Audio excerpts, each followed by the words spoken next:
já se imaginou trabalhando como motorista de carreta aqui no Canadá, nas terras geladas? Hoje é exatamente isso o que nós vamos falar e mostrar. Nós vamos mostrar a realidade de um brasileiro que trabalha com caminhões e como motorista de carreta aqui no Canadá. Como vocês já podem ver, ele está com o caminhão carregado e esse é o material na qual ele trabalha aqui no Canadá. E ainda tem o rádio. E ainda tem o rádio. Porque quando você falar no rádio e escutar alguém falando com você no rádio em inglês, aí você vai entender. Esse eu vou colocar off record.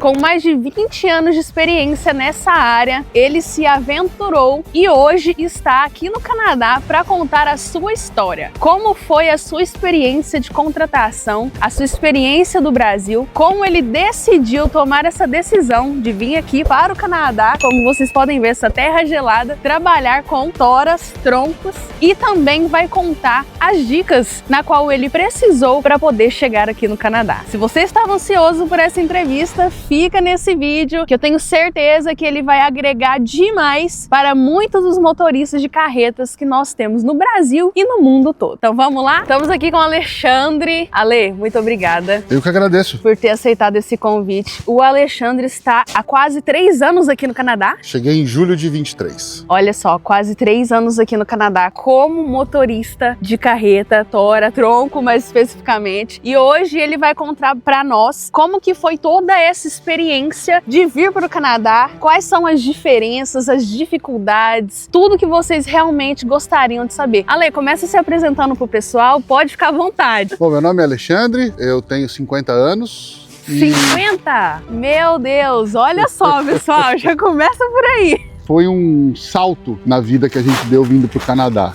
Eu sou de Rio Claro, interior de São Paulo. Trabalho com caminhão, tô na área do transporte, na verdade, há muito tempo. Desde que eu tenho lá 20 anos, eu tô na área do transporte. Uau! E sempre gostei dessa área. E aí, quando surgiu a oportunidade de mudar de país, de vir para o Canadá, eu e a minha parceira, minha esposa, falamos, vamos. E aí viemos. Inclusive, eu quero mandar um abraço para Dani, que provavelmente vai estar assistindo esse vídeo. Os dois são um casal, assim, fantástico. Nós estamos muito felizes que deu certo, graças a Deus, de gravar esse vídeo para inspirar muitas pessoas. E Ale, qual que era o material que você trabalhava lá no Brasil? Qual que era o tipo de carreta? Porque tem vários, né? Vários. Tem caçamba de açúcar, tem vários. Qual que era a sua experiência lá no Brasil? Eu trabalhei em empresas com transporte de produto perigoso, a maior parte do tempo. Lá atrás, bem no começo, eu trabalhava com café, com transporte de café, que vinha do Espírito Santo para São Paulo. Esse foi o primeiro contato que eu tive. Que você teve. E depois, mais pra frente, as últimas experiências eram com transporte de produto perigoso. Transporte de gases, transporte de líquidos inflamáveis. Esse foi o período anterior ao vir pro Canadá. Então aí você começou ali, né, carregando café. E quando que você decidiu trocar de área, né? Porque eu sei mais ou menos que para você trabalhar com transporte de produtos perigosos, você tem que fazer vários cursos, né, para entrar na área. Como que foi essa troca para você? Teve uma história um pouco longa. Quando eu comecei a trabalhar com caminhão, pouco tempo depois, eu resolvi fazer o curso de instrutor. Instrutor para habilitação. Ah, entendi. Olha só que interessante. Então, lá atrás, com 23, 24 anos, eu comecei a trabalhar como instrutor. E aí eu tive alguns anos de experiência trabalhando como instrutor para a categoria D, para quem dirige carro. Ah, interessante. E aí isso me chamou a atenção para mudar de categoria. Eu já tinha a categoria C na época, eu fiz a categoria D, fiz a categoria E e passei a dar aula de veículo pesado. Então eu continuei sendo instrutor, mas trabalhando como instrutor de ônibus na época, que era a categoria D, e de carreta, categoria E. Interessante. Então eu passei um tempo nessa área de instrutoria. Certo. Depois desse tempo com autoescola, veio a oportunidade de trabalhar numa instituição no Brasil que chama Senat. O Senat é o Serviço Nacional do Transporte. Então eu passei a ser instrutor das NRs, passei a ser instrutor exatamente dos cursos de transporte de produto perigoso, transporte escolares, de transporte coletivo. Então isso foi me abrindo portas para que eu chegasse no transporte de produto perigoso. Então foi uma estrada aí de uns 15 anos, mais ou menos. Você foi se especializando, foi vendo as oportunidades e aí você falou, não, acho que essa área é uma área interessante, né? E falando um pouco sobre áreas, assim, no Brasil, hoje, qual que, pela sua experiência, né, na época também que você trabalhava, qual que era a área, assim, que você percebia que ganhava um pouquinho a mais, que te qualificava um pouco melhor? Duas áreas no Brasil que pagam bem, assim, quando eu estava lá, né, eu estou um pouco fora, mas é a área de transporte de produto perigoso, exatamente essa área que eu trabalhava, e a área de transporte de cargas excedentes, que são aquelas cargas superdimensionadas. Certo. Então, exige do profissional um nível de conhecimento um pouco superior, cursos, essa coisa toda, e isso acaba acarretando uma remuneração um pouquinho mais alta, pouco melhor em relação às outras. E se eu não estou enganada, essa área de produtos perigosos, que são os famosos flammables, né, os inflamáveis, aqui no Canadá tem demanda também, né? E eles pagam bem nessa área aqui? É a área que mais paga. Olha só. É a área que mais paga no transporte de líquidos inflamáveis e de gases. A mesma coisa que acontece no Brasil. Porque exige do motorista um comprometimento com a segurança que é diferente. É mais exigente. Porque o motorista participa ativamente do carregamento e do descarregamento do produto. E é exatamente onde corre o risco. O risco maior está no carregamento e descarregamento. Que é o momento em que pode acontecer um problema realmente grave. E quando que surgiu essa ideia de Canadá? Projeto Canadá? Olha só, a nossa história é um pouco diferente de uma galera que está aqui, né? Muitas das pessoas passaram anos com o projeto de Canadá para chegar aqui. A gente, em 2022, no começo de 2022, eu e minha esposa, a gente estava focando em ir para a Europa. E isso aconteceu em 2022 por conta da pandemia que teve ali alguns anos antes. Verdade. Então, a gente adiou esse planejamento para 22 para ir para a Europa. E aí estávamos vendo a documentação, o que era necessário. No meio desse caminho, surge um post do Rafael, que na época era Pay Brasil. Hoje Work in Canadá, Work in Canada, verdade. E aí ele estava falando a respeito da oportunidade de trabalhar no Canadá como motorista. E a minha esposa falou, e aí, que tal? Então foi a digníssima que surgiu com esse entusiasmo, né? Com essa ideia. Vamos pro Canadá? Eu falei, vamos ver. Vamos ver. Vamos ver. E é interessante isso que você falou, porque realmente existem pessoas, né, motoristas que hoje em dia no Brasil já conhecem a oportunidade, que eles se preparam. Tem pessoas que saem de áreas para entrar nessa área no Brasil, para ganhar experiência e tudo, para poder chegar aqui. E para você foi algo assim, né, bem de repente, né? Foi, surgiu. A gente viu o post do Rafael falando sobre a oportunidade, falando de máquina, falando do pessoal da produção e falou de motorista de caminhão. E aí mostrou uma imagem de um dos brutos daqui, os monstrinhos. E eu falei, que nós vamos falar depois. Vamos ver como é que é isso aí. E aí a gente mandou o currículo no direct com ele, e ele retornou falando, você tem disponibilidade amanhã? Uau, tipo assim, para fazer entrevista amanhã. Porque a gente viu quando já tava rolando, assim, um negócio que já era daquele dia. Era como se fosse uma feira, né? Daí já tava aberta a contratação, vocês mandaram. Ele se interessou pelo currículo. Muito legal. Mandou o direct falando, você pode amanhã? Posso. No final do dia, então, estará que eu vou encaixar você como último entrevistado do dia. Uau, muito interessante. E como que foi a questão do inglês, né? Porque eu acredito que eles, se eu não tô enganado, eu acho que para truck é um CLB 4, 5, né? E você já tinha o inglês? Vocês já tinham o inglês? Como que foi essa questão para você? Para você, né? Quando eu era adolescente, eu fiz inglês durante um bom período da minha vida. Acabei não usando e vai enferrujando. Você não usa e enferruja. E aí, quando ele falou essa coisa da entrevista e tal, me deu um faniquito, assim, né? Eu falei, vamos pra internet. Retomar, né? Retomar isso aqui pra não falar nenhuma bobagem. E aí, retomei ali, vi alguns vídeos e algumas aulas. E aí foi automático, né? Porque essa parte da adolescência, eu posso falar por mim. Eu comecei a aprender inglês muito nova, só que é aquela questão, como a gente mora no Brasil, a gente não usa, mas é um conhecimento que você adquire e fica lá. Fica lá guardadinho, né? E aí quando você começa a praticar, você começa a estudar, você começa a retomar os estudos, é como se voltasse, né? Automaticamente. Comigo aconteceu da mesma forma. E aí você começou a estudar pra entrevista. Naquele dia eu passei o resto do dia estudando.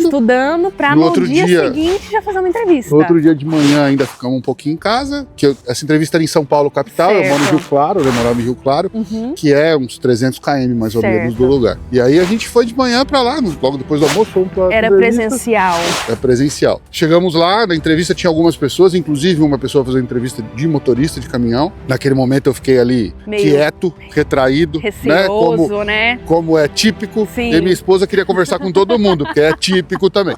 Que é típico. É um oposto do outro, né? Então ela foi conversando ali, foi Ai, descobrindo Deus. algumas coisas, aí descobriu que essa pessoa estava fazendo teste para caminhão e que ele já tinha ali algum tempo fazendo. Certo. Eu, falar a verdade, não acreditava muito nisso. Sério? Porque quando eu entrei na entrevista, que me disseram como era o processo, a gente vai pagar a passagem para você, você vai ter alojamento, você vai passar lá um tempo, a empresa vai pagar tudo. Muito bom para ser verdade, aquilo né? não encaixava na minha cabeça. Eu olhava e falava, Olha só que interessante. Tem coisa errada isso aqui. Tanto que quando eu saí da entrevista... É tráfico humano. Tráfico humano, isso aqui. Vamos vender meus rins, alguma coisa aí. Ai, meu Deus. E aí, quando a gente saiu da entrevista, minha esposa trabalhou muito tempo com RH no Brasil. Olha só que legal. E aí, quando a gente entrou pra entrevista, o entrevistador que era o Dave Colbert e o Whitney. Nossa, então você já fez ali com os chefes, né? A gente já fez com o recrutador que eu nem conhecia, eu nem sabia quem era. Você nem sabia, né, que eles tinham essa... Quem eram eles, né? Eu sabia que era um recrutador, mas não sabia quem era. Isso, só cortando aqui rapidinho, pessoal, esses dois recrutadores que ele falou, os cabeças aqui, né, da região, são os que são responsáveis mesmo pelo contratamento direto. Se eles gostou de você, eles gostou. Tá contratado. Mas se eles não gostou, também não gostou. Bora! Que interessante, você nem sabia e aí chegou ali. Chegou, eles se apresentaram, aí eles perguntaram quem era. Minha esposa estava do meu lado, a minha esposa. Então ela vem também. Olha, então, chamaram sua esposa também. Nós dois para entrevista. Mostrou um interesse ali, né? Tipo, a família também é importante nessa questão de estar junto. De entender que vinha junto, né? Olha só. E aí conversamos ali um pouco, eles perguntaram algumas coisas. Eu já tinha pegado algumas informações sobre a empresa, eu tinha visto que era uma empresa centenária. Sim. Eu tinha visto como que era o plano de carreira dentro da empresa. Muita gente trabalha aqui há 20, 30 anos. É verdade. Então isso me chamou a atenção. E aí fui conversando, o papo foi rolando, a gente acabou ficando quase 40 minutos.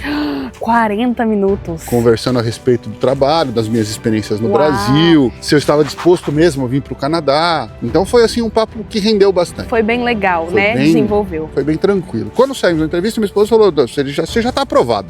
Eu falei, vamos ver quando é que vai vir a conta. Ai, meu Deus. Porque a minha dúvida era muito grande. Quanto é que a gente vai ter que pagar por isso? Ale, você comentou que a sua entrevista demorou cerca de 40 minutos, né? Que vocês tiveram um feeling muito legal, né? Você conseguiu se expressar bem. A sua esposa também fez parte. Conta pra nós agora um pouco de como foi a sua entrevista na parte técnica. Você lembra de algumas perguntas que eles fizeram? Sim. Os requerimentos, por exemplo, quantos anos de experiência, nível de inglês, parte de documentação também, se você lembra e você puder compartilhar com o pessoal o que foi pedido na época. Quando começou a entrevista, o Dave perguntou pra mim se eu precisava de um intérprete. Eu falei que não, dava pra me virar ali bastante. E tal. E foi assim, então eles me ajudaram, obviamente que eles falaram de uma forma um pouco mais pausada, que a gente só percebe quando chega aqui, né? É verdade. Quando você chega aqui, você percebe... fala, não era assim não, a entrevista não foi desse jeito. Não era desse jeito que eles falavam lá. Parece que eles treinam, né, pra entrevistar a gente. E pra falar pausadamente, né? Isso facilitou, lógico, a minha vida. Mas foi muito bom, a não necessidade de um intérprete. E aí as perguntas foram direcionadas pro seguinte, se eu tinha experiência na área, se alguma vez eu tinha dirigido na neve. Então, foi uma pergunta. Porque como podemos ver aqui, né? Não é sal. Por que será a pergunta? Não é sal. Não é sal, é neve. Então, a pergunta foi se eu já tinha dirigido na neve. E eu já tinha tido uma experiência na Argentina, mas não tem nada a ver com isso aqui. Na Argentina? Foi uma experiência bem diferente, com pouquíssima neve. Conta brevemente pra nós. A gente fez uma viagem para entregar um material na Argentina e do Brasil para a Argentina. E pegamos neve naquela região ali. Mas assim, não tem nada a ver com isso aqui. Era uma neve bem superficial, né? Algo mais leve. Que é o que eu disse para ele. Não tem nada a ver com o Canadá. Porque as imagens que a gente via do Canadá, que era assim que a gente chegou imaginando aqui, a gente tinha que cavar um túnel para sair de casa. Então essa era a ideia que a gente tinha. Né? Quase isso. E não é assim, né? Você tem bastante neve, mas não é desse jeito. Sim. Então essa pergunta foi, e aí que tipo de caminhão eu dirigia? Foi uma pergunta. Entendi. Porque no Brasil a gente não tem esse tipo de caminhão. Especificamente, né? Você nem fala caminhão, o modelo? Nem caminhão com esse modelo, que esse modelo que tem esse nariz na frente, a gente não tem. Todos os caminhões no Brasil é o que eles chamam de cab off, né? Que não tem cabine, ele é reto. É verdade. Tipo Scania, Volvo, esportivo, realmente, Mercedes, é verdade. Eu tinha dirigido esses caminhões. A segunda pergunta foi se eu tinha dirigido caminhão manual. No Brasil, desde 2008, 2010, caminhão pesado não tem mais caminhão com câmbio manual. Todos os caminhões têm câmbio automático. Já são todos automáticos. Todos automáticos. Uau. Então fazia muito tempo que eu tinha dirigido um caminhão com câmbio manual. Olha, eu já dirigi câmbio manual, mas faz bastante tempo. Há muito tempo atrás eu você não tenho falou, contato, né? mas não é uma você coisa... Você falou, não é algo que eu não consiga fazer, né? Que, nossa, eu não é do sei outro fazer, mundo. né? Uma geração mais nova de motorista, um motorista que tem 10, 15 anos a menos que eu, não teve contato com caminhão manual no Brasil. Que interessante. Isso é muito importante falar, porque tem uma galera que acompanha a gente no YouTube, no Instagram. Galera nova, tá? Tipo, 23 anos, 24. Inclusive, tem um de 23 anos que tá chegando pra Nova Scotia. E ele comentou isso lá, né? Às vezes a gente posta caminhão lá, né? Aí eles falam, caramba, é um modelo bem antigão. E falaram que não tiveram mesmo experiência com manual, que a primeira experiência assim, de trabalhar continuamente vai ser aqui. Então, e é difícil, porque este câmbio, ele é um câmbio que ele não é sincronizado. Diferente de um carro manual, que você pisa na embreagem, engata a marcha que você quer e ela entra. Certo. Esse câmbio não, esse câmbio ele não tem sincronismo. Uau. Então, quando você pisa na embreagem e quer engatar a primeira, e ele não engata. Nossa. Ele fala não, porque vai depender. Não vou não. Do RPM e da velocidade que o caminhão tá para você conseguir encaixar a marcha, então senão ela não entra. Uau, isso é muito interessante. Então aí na entrevista, né, essas foram as principais perguntas, Sim. né? E aí ao desenrolar ali, como que você percebeu as suas respostas? Como que foi a reação deles, assim? Num determinado momento que eu tava falando de quantos anos tinha empresa, frota, que eu já tinha lido. Muito legal. Aí o Whitney, que não falou muito na minha entrevista, o Whitney, nessa hora ele fez uma observação. Parece que você fez seu dever de casa. Eu falei, eu tenho que saber a empresa que eu tô olhando. Olha né? só que interessante. Porque realmente, a gente também fala sobre isso, né? Sobre você estudar sobre as empresas, você estudar sobre o mercado de trabalho canadense. Eu imagino que, por exemplo, você tinha experiência, mas imagina se você não tivesse se dedicado ali para fazer uma entrevista, se você não tivesse estudado sobre a empresa. Não soubesse, né? Nada. Não soubesse nada. Talvez você estaria aqui hoje. Talvez não. Acho que foram pontos que somados, né? Imagina que isso valeu um ponto, vai? Sim, com certeza. Então esses pontos somados eliminaram talvez a pessoa que tenha feito a entrevista antes de mim e colocaram na vaga dele. Olha só, gente, que interessante. Você fez seu dever de casa. Então estudar sobre a empresa que você está sendo chamado para uma entrevista ou que você quer ser contratado é algo básico, é algo que você precisa fazer, né? Porque suponhamos que eles façam uma pergunta muito pessoal sobre a empresa e você não saiba, você vai ficar lá boiando, né? Enfim, e Ale, sobre os requerimentos, documentação, você lembra tempo de experiência mínimo que eles pediram? Eles pediram 2 anos nos últimos 5 anos. Então eu tinha que comprovar através de cartas de indicação 2 anos de experiência no mínimo nos últimos 5 anos. Não era difícil, porque eu estava na empresa já há algum tempo, né? então não foi difícil. Foi bom para você. Agora, uma coisa que eu fiquei impressionado é que eles têm uma pessoa do RH que é brasileira na época. Oh, que legal. E que ligou para os meus antigos chefes para perguntar sobre mim. Meu Deus, é a primeira vez que eu tô ouvindo isso. É a primeira vez que eu tô ouvindo isso. Então, uma responsável ali do RH deles, Sim, que era brasileira, né? Ligou para os seus antigos empregadores para perguntar de você. Então, as cartas que eu entreguei como referência... E que tinha os contatos. Tinha que ter os contatos do meu superior imediato. Uau! Então, houve essa ligação para essas pessoas para confirmar se realmente eu trabalhava, se eu tinha experiência e como é que eu era. E as perguntas eram, assim, muito específicas. Uma pergunta que me chamou a atenção é se eu não chegava atrasado. Essa foi uma pergunta que me chamou a atenção. Se você não chegava atrasado. Caramba! E isso é um dos maiores defeitos nossos de brasileiro. A gente tem esse jeitinho de... a festa é só 5 minutos, né? Só 10 minutos, chega meia hora depois. E como que foi essa interação dos seus chefes, assim, com essa moça da RH? Foi engraçado porque a empresa que eu estava trabalhando na época, eu já tinha falado para ele que eu ia fazer entrevista e tal, então meu chefe sabia que isso ia acontecer, mas eu não sabia que a pessoa ia ligar. Ia ligar, né? Você não espera mesmo. Eu realmente, a primeira vez que eu tô ouvindo isso. Eu não imaginava. E aí ligou e ele veio falar comigo, que é o Antônio, que inclusive também não tá no Brasil, hoje tá em Dubai. E aí ele me falou, aí ele me contou, falou, olha, a pessoa ligou, perguntou isso, e aí ele falou dessa história do se eu não chegava atrasado. Caramba, isso me chamou a atenção. Gente, que coisa. E o empregador anterior da minha experiência anterior, também me conhecia, também tinha uma boa relação com ele. Que legal. Olha a importância da boa relação. Graças a Deus. Olha a importância da boa relação, de ser um bom funcionário, de não chegar atrasado. De fato. Né? De ter ali um convívio amigável. E aí quando ele veio falar comigo, quando eu fui pedir a carta de referência, né? Aí ele falou, você vai pro Canadá, cara? Nossa, que loucura. Aí, nossa, que loucura. Aí depois de um tempo que a Fiorine ligou pra ele me ligou. Falou, ligou aqui a pessoa do Canadá. Uau. Acho que tá andando o seu processo. Então esse foi a exigência, 2 anos, os últimos 5, através de cartas de referência. Eles me pediram um vídeo de eu dirigindo um caminhão. Certo. Eles queriam saber... Tipo manobrando, essas coisas assim? Eles queriam que eu fizesse uma manobra de 90 graus de 45, de ré. Uau. E queriam que eu filmasse eu dirigindo dentro da cidade e na rodovia. Então foram 4 vídeos que foi pedido para que eu enviasse para eles. Então foi isso. E depois eles pediram a documentação pessoal, né? Quanto tempo eu tinha de habilitação, pediram eu esqueci o nome agora, o histórico. O histórico da minha CNH no Brasil. Olha só. Eles pediram o histórico, traduzido. Pra ver se você não tinha, tipo, multa, essas coisas. Não tava suspenso. Interessante, muito legal. Então eles pediram. Isso foi a parte de documentação que foi pedida pra mim naquele momento. Perfeito. Ale, depois de tudo isso, você fez a entrevista, pediram a documentação, enviou o vídeo ali das manobras, tal, entrou em contato com seus chefes. Quanto tempo durou ali o seu processo, né? Até a parte que você saiu da entrevista, recebeu uns oks e chegou aqui no Canadá. Esse processo da entrevista até eu receber a carta, né?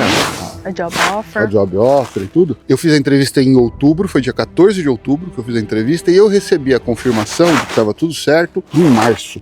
Nossa, então você fez 14 de outubro de 2022. Isso, em março de 2023 eu recebi a job offer. Foi ali 6 meses. 6 meses, mais ou menos. Com a job offer veio as exigências do RCC, que aí toda aquela documentação que aí, né, tinha, aí sim vem a parte pesada da documentação, que é traduzir tudo que você tem. Uau! Que aí era um valor elevado na época. Acaba ficando caro um pouquinho, né? A gente tem que estar preparado. Esse investimento, tem que investir, né? Tem que investir. E aí fizemos a tradução da documentação, consegui enviar tudo dentro do mês de março.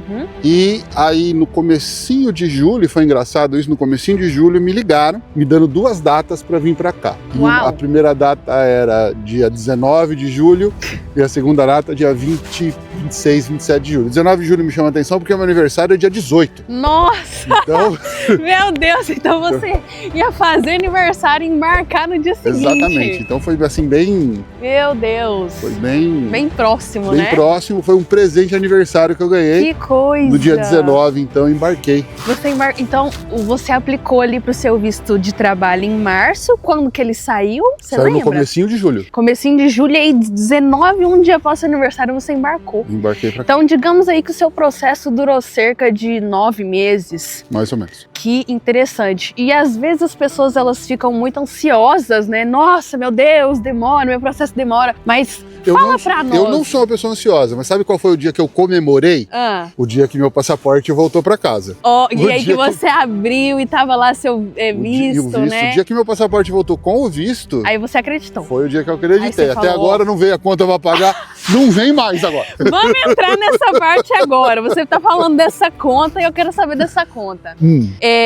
Não puxando o saco de empresa, falando assim do seu processo mesmo. É interessante a gente falar porque cada empresa no Canadá é diferente, cada processo de contratação é diferente. No seu processo, você pagou R$1, você desembolsou alguma coisa? Como que foi essa questão aí? A parte do processo, não. Eu tive os custos de tradução, de documentação. Que é pessoal, né? Que foi pessoal. E cada processo, cada pessoa vai ter um nível de documentação diferente. Perfeito. Então eu tive o custo deste processo e da entrada do RCC para visto, essa coisa toda que é nosso, que né? Também é pessoal, também né? É pessoal, também vem do seu passaporte, né? É meu, né? Então foi só esse custo. Passagem, estadia. Quando eu cheguei em Montreal, tinha alguém lá para nos receber, para indicar o outro avião para pegar para Fredericton. Meu Deus. De lá viemos pra festa. Vocês são privilegiados mesmo, porque a linha de produção não tem isso aí, não. A linha de produção, meu amigo, você chega aqui, você se vira. Se vira, tá lá, vendo? Corre. Motorista de caminhão e harvest, eu falo isso sempre, é rei aqui, é rei.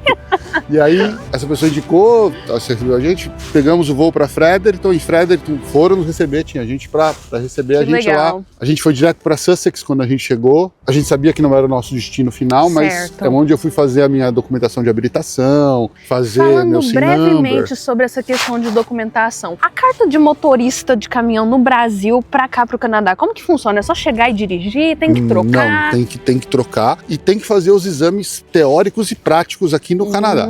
Entendi. Então, quando eu cheguei, eu fui pro Service, New Brunswick, né? Que é o Detran daqui. O Detran aqui de New Brunswick, né? E aí fomos lá fazer o exame teórico e prático de carro primeiro. Perfeito. Aí, quando eu fui aprovado, fizemos o exame teórico de caminhão, depois o exame prático de caminhão. Perfeito. E aí saiu a habilitação. Então, eu cheguei aqui no dia 21 de julho, eu cheguei em Sussex, e eu peguei a minha primeira habilitação no dia 10 ou 11 de agosto. Nossa, então foi um processo aí de 3 semanas para poder... você... Então você fez os testes teóricos, né? Tipo, igual no Brasil, faz a provinha, né? Sim. Fez a prática, as aulas práticas, e aí passou, aí você pega a sua habilitação e tá condicionado já a dirigir. E aí, a parte prática é um pouco diferente do Brasil, porque no Brasil você só faz o prático. Você senta no caminhão, dirige, faz a manobra e acabou. Perfeito. Aqui eles têm um exame chamado Pre-Trip Check, que aí você tem que andar no caminhão e dizer o que é isso, para que serve, o que é aquilo. Então você tem que identificar, né? Você identifica várias coisas no caminhão, inclusive no capô. Você tem que abrir o capô. Isso é dica de ouro, tá? Isso é dica de ouro. Procurem na internet, vocês que pretendem ir pro Canadá. Caramba! Procurem na internet Pre-Trip Check, que é um teste bem específico, em que você vai ter que abrir o motor, vai ter que dizer o que é isso, o que é aquilo, para que serve. E se a pessoa não souber identificar? Depende do que você não souber, não tem problema. Mas se você não souber uma coisa importante, você pode ser reprovado. Às vezes a pessoa até sabe em português. Mas você tem que falar em inglês, né? O examinador faz perguntas. Caramba! Não é só começa e faz aí, como se você decorasse um script. Entendi. O examinador vai fazer perguntas. Olha, você falou disso aqui, mas e se for assim? Isso. Caramba, eu tô assim, realmente impressionada mesmo com a complexidade, né? Porque às vezes as pessoas acham que é só chegar também. Mas então você tem que passar por todo esse processo, né? Até você começar a trabalhar. Muito interessante. Então a empresa pagou sua passagem, pagou a acomodação. Teve veículo também, locomoção? Teve veículo. Assim que eu tirei minha categoria de carro, né? Eu tive o direito de ter um veículo da empresa. Perfeito. Que era um veículo alugado, mas que ficava comigo. Eu pagava um valor baixo por semana, né? Acessível, né? Para poder usar esse carro, que foi ótimo, porque o camp de Sussex, assim como o de Chipman, é longe da cidade. Eu imagino. Então, pra gente fazer alguma coisa, pra ir fazer as coisas, era difícil. A gente dependia da cara onde tinha que ligar. Nossa. Olha, tem alguém pra me levar lá? Caramba. Mas a empresa nunca negou, sempre disponibilizou alguém e tal. Sempre foi muito interessante. Solícito. Mas quando a gente pôde ter o carro à nossa disposição, foi muito melhor. E aí, quando a gente pegou o carro, em 2 ou 3 dias, a gente já veio pra Chipman. Porque aí eu completei o processo da categoria E, mas já estava morando aqui em Chipman já. Muito já estava interessante. Aqui. Agora nós vamos falar um pouco sobre seu trabalho, né? Agora vamos falar um pouco sobre a sua rotina de trabalho, né? Você chegou, passou por todo o processo, fez a troca, pegou a carteira. Como que foi sua primeira semana de trabalho? Você passou por... Porque tem pessoas que, assim como no Brasil também, né? Passam por um processo de trainee, né? Treina ali com uma pessoa. Como que foi pra você, Alê, essa questão? É parecido aqui. Quando finalmente eu peguei a habilitação de caminhão para poder dirigir, aí eu subi no caminhão junto com outra pessoa, com outro motorista que trabalhava aqui já há algum tempo. Canadense, brasileiro? Não. Aqui, na nossa atividade aqui em Chipman, nós não temos um motorista canadense da empresa. Olha! Todo mundo que tá aqui é de fora. Olha, tudo imigrante, então. Todo mundo é imigrante. Então, eu trabalho com sérvio, com croata, com ucraniano, com russo. Uau, gente do mundo inteiro. Com indiano. Então, eu trabalho com gente de vários lugares, escuto várias línguas, mas todo mundo é de fora nessa nossa atividade aqui em Chipman. Talvez em outros lugares tenha um canadense. Pode ser diferente. Não sei como é que é. Então, aqui, a gente passou uma semana andando e, assim, a parte assustadora pra mim era achar onde é que eu tinha que ir carregar. Nossa, por quê? Porque a gente recebe no Brasil, quando a gente vai fazer uma rota para algum lugar que a gente não conhece, a gente recebe uma rota pronta que a gente abre no Maps e sabe exatamente onde tem que ir. Consegue localizar, né? E aqui não, aqui é no meio do mato, então nem tem Maps. Olha só, presta atenção. Não tem Maps. Não tem Maps. Não localiza. Não. Caramba. E a gente recebe escrito. Então o nosso itinerário, ele vem escrito numa mensagem de texto. Que coisa. Então a mensagem de texto é mais ou menos assim. Você vai sair de Chipman, por exemplo, se a gente vê aqui. vai seguir para a rodovia 10, vai andar 37 quilômetros, vai virar à esquerda. São direções mesmo, Isso. né? Vai virar à esquerda, vai andar nessa esquerda que você entrar, você vai andar mais 12 quilômetros, vai virar à direita por aproximadamente 3,5 quilômetros e o loader vai estar lá. Caramba, então assim, é bem famoso old school, né? É isso. É como se fosse antigamente. Então o Maps não existe. Não. Então esse era a sua, né? Você ficava, era o meu caramba, medo. o que eu vou fazer da minha vida? E à noite? Exatamente. À noite era o maior temor que você tem de passar. Porque as rodovias aqui em Shipman são pequenas. Pequenas, estreitas. E a gente não tem lugar para virar um caminhão desse imagina tamanho. Você passar. Como que você vai virar um caminhão? Se passa, o lugar Já onde você tem que aconteceu? entrar, já. No começo aconteceu algumas vezes. E aí o que você tem que fazer? Você tem que esperar outro caminhão, pedir ajuda para ele parar a rodovia. Nossa! Você manobrar, usar alguma rua, algum lugar que tem espaço, para você conseguir manobrar o caminhão e voltar. Porque imagina se tá vendo um carro, né, um veículo e Então, como...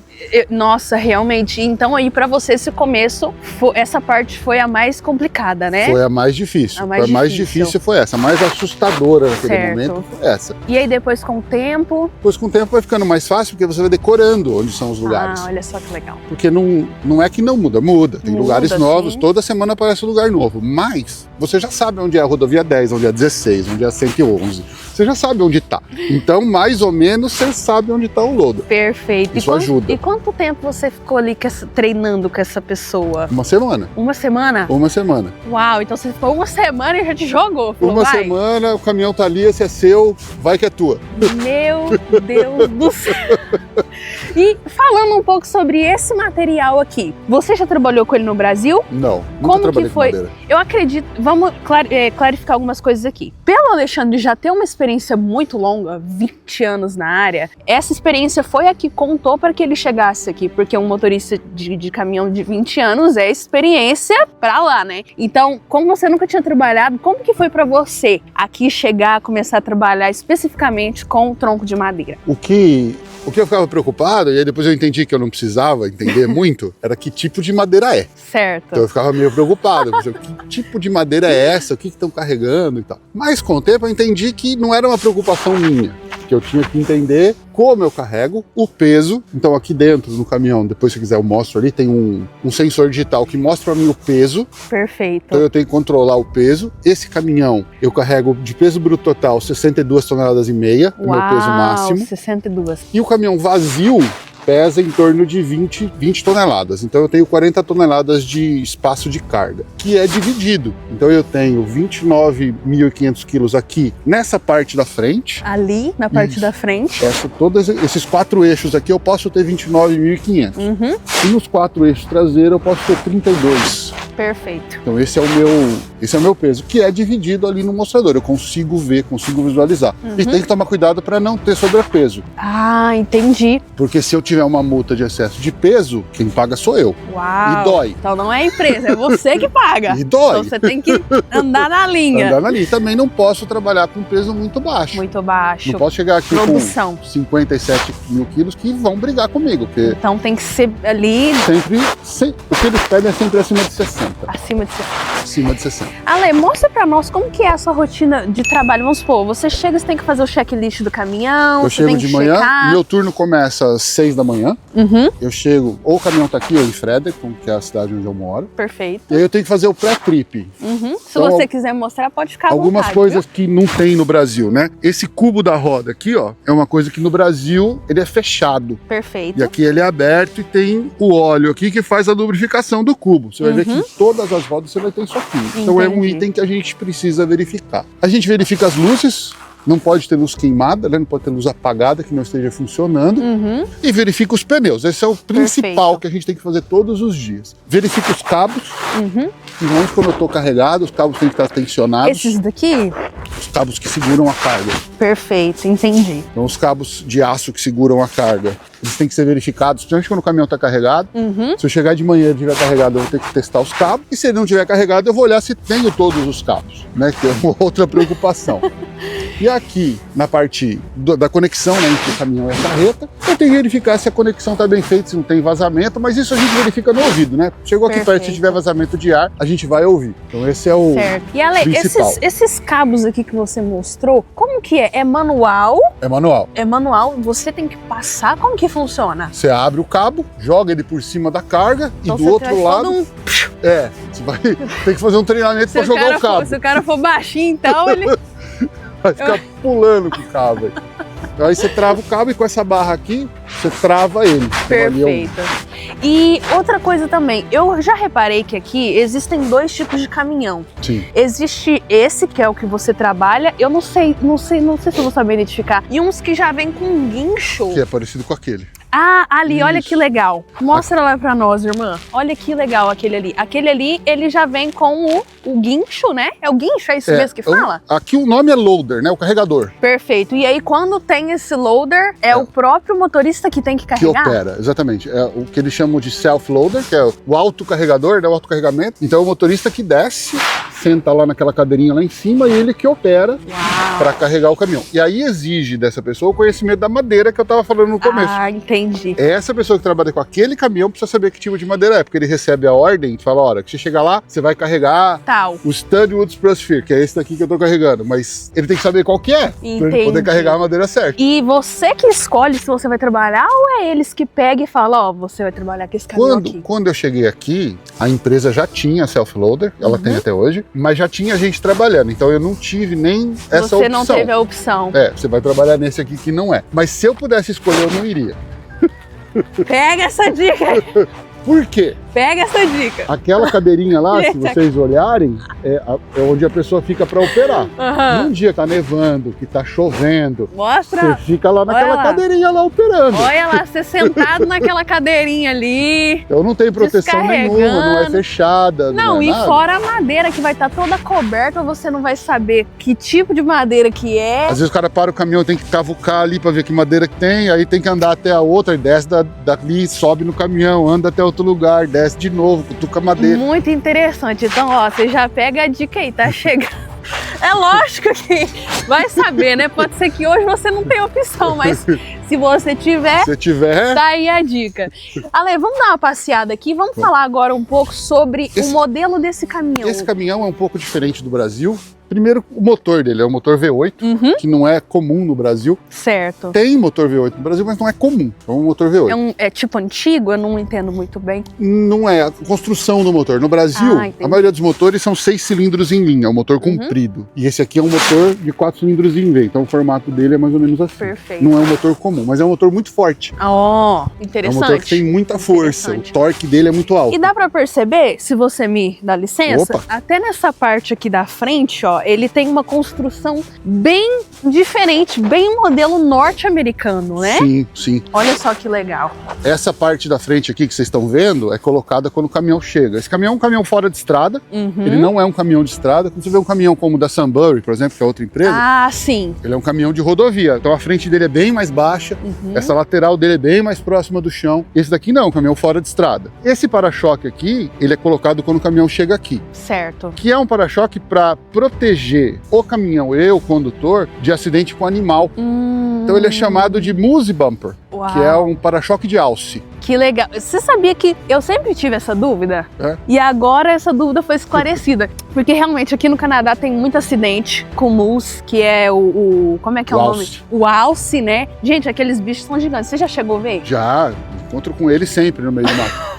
Mas só encontra, né? Só passa chegou. por eles. Ele nunca quis beijar meu caminhão. Então tá explicado o motivo dessa proteção. Sim, porque toda essa parte aqui é fibra, né? Se o animal bater aqui, provavelmente ele vai subir e invadir a cabine, porque ele é muito alto o alce. Certo. Então esse daqui é um para-choque específico para fora de estrada. Perfeito. É um para-choque que é colocado depois. E as luzes, né? Essas luzes também são colocadas aqui para a gente trabalhar no fora de estrada. Essas são aquelas que estão lá em cima, lá no... Entendi. Em cima e do apoio. do retrovisor. O que você acha de trabalhar com esse modelo de caminhão, assim? Você nunca, não sei se você nunca trabalhou, né? Tá sendo a sua experiência aqui no Canadá. Eu nunca trabalhei com um caminhão desse nível, desse porte. Sim. Então é um caminhão que me chama muita atenção porque ele é muito forte. E tem um outro detalhe. Esse caminhão, diferente do Brasil, ele tem 3 eixos de tração. No Brasil, geralmente, a gente só tem 2. Só tem 2. Só tem 2 eixos. Todos aqueles 3 eixos, eles têm tração. Olha! Então, que é uma coisa diferente. No Brasil, eu tenho caminhão de 4 eixos, mas são 2 eixos direcionais aqui na frente e 2 lá atrás de tração. Nunca é tipo os 4 de tração. Isso. Esse daqui é um caminhão que ele é 8x6. Perfeito. Então eu tenho 8 pontos de apoio no chão e 6 dele tem tração. Perfeito. Que é a parte de trás. Muito bom. E no painel eu consigo determinar qual é o eixo que eu quero que tracione. Olha só, que legal. Então eu posso tracionar só o eixo do meio, posso tracionar só o eixo de trás, posso tracionar só o eixo da frente. Só o da frente. Por quê? Porque em situações em que a gente fica atolado, e é bem comum por causa da neve ou por causa da lama, quando derrete a neve vira um regaço. Um cocô. Afunda. Então a gente tem que definir qual eixo que eu quero tração para poder conseguir. Nem sempre consegue, mas na maioria das vezes dá certo. Então a gente define qual eixo que eu quero tracionar para poder sair daquela situação. E falando brevemente sobre a neve, como está sendo para você essa experiência em dirigir na neve? O meu primeiro inverno foi assustador. Sério? Sério. Por quê? Porque essa neve que a gente tem aqui agora, que ela tá fresca. Ó, vou pegar aqui para vocês verem. Ela tá fresquinha. Ela tem aderência. É tipo uma farofa, né? Sei lá. Ela adere. Inclusive o barulho que ela faz quando a gente anda, a gente consegue entender. Quando o caminhão passa, a gente escuta esse barulho. E a gente sabe que essa neve é boa. Você já consegue identificar, então. Sim, essa neve é legal, porque ela tem aderência. Agora, se não nevar hoje, por exemplo, e continuar o frio que tá, a gente tá com a temperatura aí perto de -10, amanhã essa neve é gelo. E aí a aderência foi embora. Então é só a pista de patinação. Aí é uma beleza, aí você dança. Caramba! Aí o caminhão dança com você. Caramba! E aqui tem muito subida, descida, né? Subida, descida. Como e aí, onde a gente tá, no meio do mato, o que eu tenho que fazer? Se vocês puderem vir aqui, ó. Vamos acompanhando ele. A gente vai usar corrente. Pra gerar aderência. Gerar atrito, né? Gerar aderência. Que essas correntes estão aqui, ó. E aí é vocês que tem que colocar manual. A gente que põe, manualmente. Então essa corrente aqui, que interessante, que a gente vai cobrir o pneu. Uma corrente dupla, ela cobre os 2 pneus, então eu coloco uma de cada lado, determino. Você coloca por volta, assim? Isso, por fora do pneu. Aí eu determino. Aí eu vou colocar no meio, e aí lá dentro eu vou usar o bloqueador para bloquear esse eixo do meio. O eixo que tiver com a corrente vai ser aquele que eu vou bloquear para ter o maior nível de tração. E ajuda? Ajuda muito. Ajuda? Ajuda muito. Sem isso... Então faz assim, é o que vocês conseguem levar aí na época de inverno. Sim. Sem isso, tem muito lugar que a gente não sairia. Uau! Principalmente por ser mata, né? Enfim. Bom, vamos finalizar esse vídeo, senão vai ficar muito longo, a gente vai ter que fazer parte 2. Ale, muito obrigada por ter aceitado o nosso convite. Eu falei pra vocês que tava demorando, mas que ia valer a pena, porque essa entrevista foi sensacional e eu tenho certeza que vai ajudar muitas pessoas que estão com dúvidas aí, né? Que tem esses sonhos, essa vontade de vir pro Canadá. E muito obrigada mesmo por ter aceitado o nosso convite. Eu que agradeço a oportunidade. Estamos muito felizes, né? O Ale e a Dani são pessoas assim maravilhosas que né, Deus trouxe pra cá. E Ale, dá uma dica, um conselho pra quem tá no Brasil e que tem essa vontade de vir trabalhar aqui no Canadá, que já tem experiência na área ou que não tem, tá pensando em entrar. Qual que seria o seu conselho hoje? Eu acho que o maior conselho é estudar inglês. Olha só! Eu acho que o maior conselho é estudar inglês, porque o inglês vai ser o que vai determinar se você vai ter a oportunidade de vir pra cá ou não. E tem gente que acha que é só experiência, né? Não é, infelizmente não é. Comigo, naquele dia da entrevista que eu tava falando pra você, tinha uma pessoa mais velha que eu, que tinha mais experiência, mas que o inglês dele era muito, assim, baixo. O nível de inglês dele não era o suficiente pra ele vir. É verdade. E ele já tinha tentado algumas vezes, mas ele não conseguia desenvolver o inglês. Isso foi, talvez, fator determinante, um dos fatores. Mas eu acho que diria que sim, porque igual eu sempre falo também com meu esposo, o André, eu falo assim, nós brasileiros, caminhoneiros no Brasil, nós temos tantas profissões. Eu acho que o que mais tem no Brasil é motorista de caminhão. Sim, são pessoas bastante. que trabalham na mata, na área da agrícola, e que se quisessem, e que se tivessem o inglês, muitos já estariam aqui. Poderiam vir, com certeza. Poderiam vir, mas infelizmente por conta do inglês não chegam, né? Então eu acho que essa dica realmente é algo que ninguém prioriza. E não adianta só falar, como eu estava dizendo, né? Porque os exames, o exame prático, o exame teórico para habilitação de carro, ele é simples, mas o exame teórico para habilitação do caminhão, ele é diferente, porque eu tenho o exame de teoria e tenho o exame mecânico. Olha que só, aí eu são tenho que separados. saber como é que funciona o freio, eu tenho que saber um conhecimento básico de mecânica em inglês. Olha só, gente, que não é coisa. Simples. Que não é simples, que é técnico, né? É técnico, você tem que saber o nome, você tem que saber como é que funciona, você tem que saber explicar, porque no dia que você vai fazer o pré-trip, que eu falei, o examinador vai perguntar pra você algo, e ele pergunta, na minha prova foram 2 perguntas que ele fez, e mais uma pergunta quando eu tava dirigindo. Uau, nossa, gente. Então, você tem que saber explicar aquilo. Você tem que desenvolver seu inglês, senão eu acho que vai ser uma coisa mais difícil. Vai ser difícil, né? Vai dificultar a adaptação, vai dificultar o trabalho. Enfim, mais uma vez, muito obrigada. Eu que agradeço, Ellen. Eu que agradeço. Dani, um abraço. Pessoal, se você gostou desse vídeo, se esse vídeo ajudou você, se você tem um amigo que é caminhoneiro, que tem essa vontade de vir para o Canadá, manda esse vídeo para essa pessoa e deixa o seu like, comenta, compartilha. Vou deixar as redes sociais do Ale para caso vocês queiram acompanhar o dia dele, dia a dia na roça. E nós queremos mandar um abraço para você e já sabe, né? Gostou? Curta, comenta, compartilha. Um abraço e fica com Deus. Até o próximo vídeo. Valeu, galera.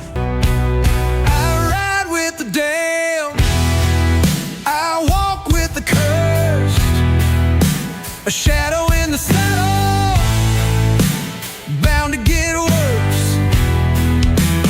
Ain't no heaven calling, ain't no light ahead. Just the devil's laughter and the trail painted red.